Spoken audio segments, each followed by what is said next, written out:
ሰላም ሰላም የፀጉር ዩቲዩብ ቤተሰቦች፣ ዛሬ ይዤላችሁ የመጣሁት ውህድ ፀጉራችሁ እየተነቃቀለ እየሳሳ ላስቸገራችሁ፣ አላድግ ላላችሁ ስቴፕ ባይ ስቴፕ አሳያችኋለሁ።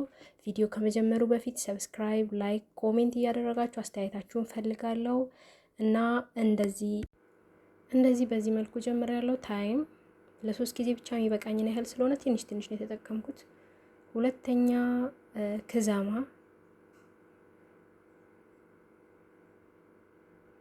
ሶስተኛ ሮዝ። በብዛት አዘጋጅታችሁ ፍሪዘር ማስቀመጥ ትችላላችሁ። እኔ ለ3 ጊዜ ብቻ የሚበቃኝ ነው ያዘጋጀሁት። እዚህ ጋር ሃይሰብከስ፣ ቅመሙን በርከት ብታደርጉትም ጉዳት የለውም። እኔ ያለኝን ያህል ነው እየጨመርኩ ያለሁት። ክሎቭስ በእንግሊዘኛ የጻፍኩላችሁ ለመግዛትም ኦኒዮን ለመግዛትም እንዲመቻችሁ። ቀይ ሽንኩርት ግማሽ ነው የጨመርኩት ከነ ልጣጩ። ልጣጩን በጣም አሪፍ ነው በነገራችን ላይ ለፀጉር እድገት። ነጭ ሽንኩርት የደም ሴላችንን በጣም የማነቃቃት አቅም አላቸው። ካሎንጂ ፓውደር እኛ ጥቁር አዝሙድ ብለን የምንጠቀመው ነው፣ ግን እንዴት ብላክ ሲድ እንዳላሉት አላቅም በእውነት።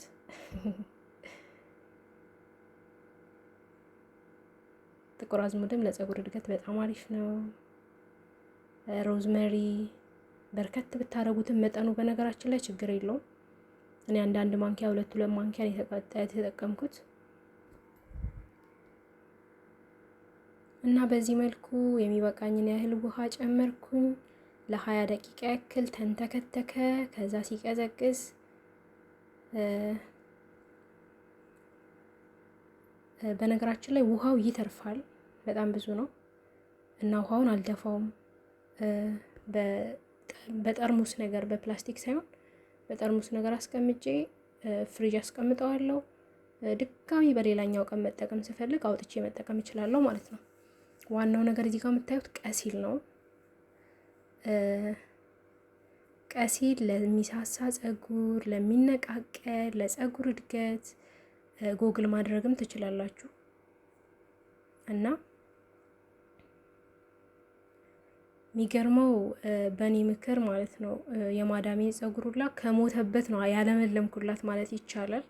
በጣም ፀጉሯ ይነቃቀል ነበር፣ ስትረሱስ ነበረች የሆነ ታይም ላይ እና የፀጉሬን ለውጥ አይታ ምን ተጠቅመሽ ነው ስትለኝ በዚህ መልኩ ካሳየዋት በኋላ አሁን እንደውም እሷ እየሰራሽ ነው ቪዲዮ የቀረጽኩት ማለት ነው። የምንጠቀመውን እያንዳንዱን ውህድ ለሁለት ነው የምንሰራው እና በእሷ ፀጉር ላይ ነው ውጤቱን ካየው በኋላ የተነሳሳሁት። ለብዙ ሰው ለካ እንደዚህ ማስተማር እችላለሁኝ ብዬ ተነሳስቼ ቪዲዮ ለመስራት የሚያሰብኩት ማለት ነው። እና የኔ እንዳለ ሆኖ ለሰዎች ብናገር ለካ ይጠቀማሉ የሚለው የገባኝ በማዳሜ ፀጉር ላይ ነው። ካናቷ ላይ ያለቀ ፀጉር ነው ለምልሞ እንደ አዲስ የፋፍቶ የበቀለላት ማለት ነው።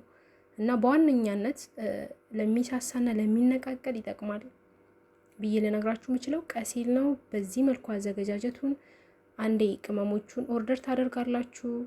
ከዛ ፍሬዘር አስቀምጣችሁ በጣም ትንሽ ነው የሚበቃው። በነገራችን ላይ አንድ ማንኪያ ለአንድ ጊዜ ይበቃችኋል።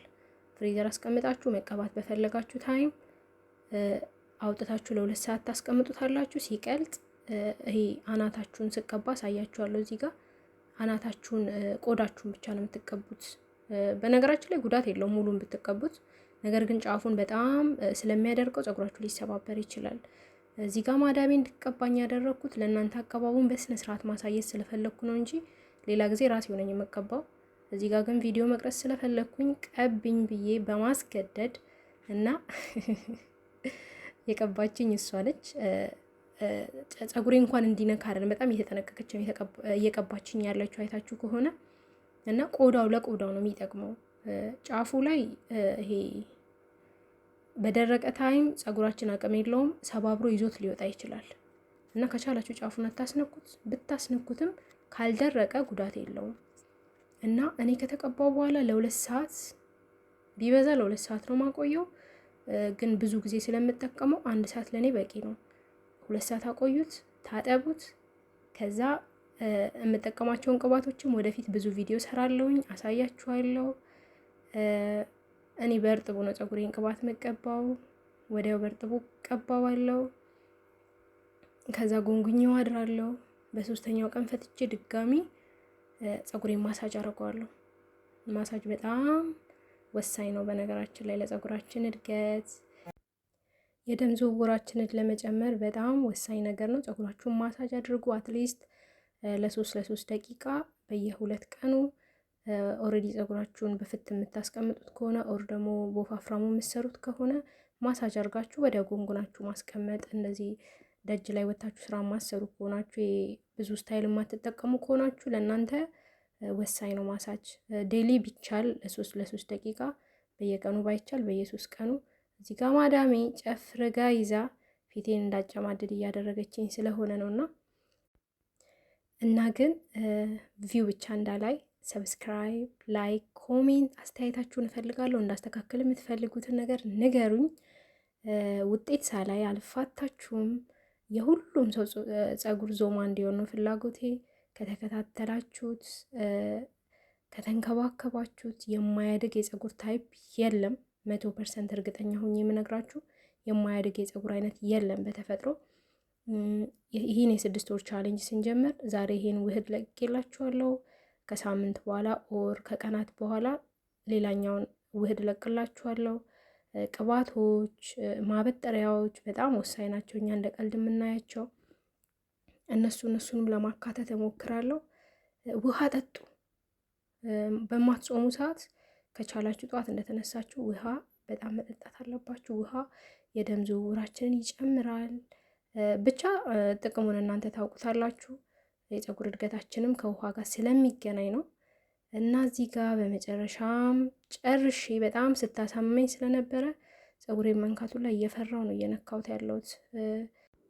እንደዚህ አድርጌ ለ2 ሰዓት ካቆየሁት በኋላ ታጠብ እና እዚህ ጋር ታጥቤው ጎንጉኜው ነው። ስታጠበው ምናምን ላሳያችሁ አስቤ ነበር ለመቅረጽ። በጣም አስቸጋሪ ነው ማለት ነው። ወዳችሁ ሰብስክራይብ ስለምታደርጉኝ አመሰግናለሁ። ደህና ሁኑልኝ።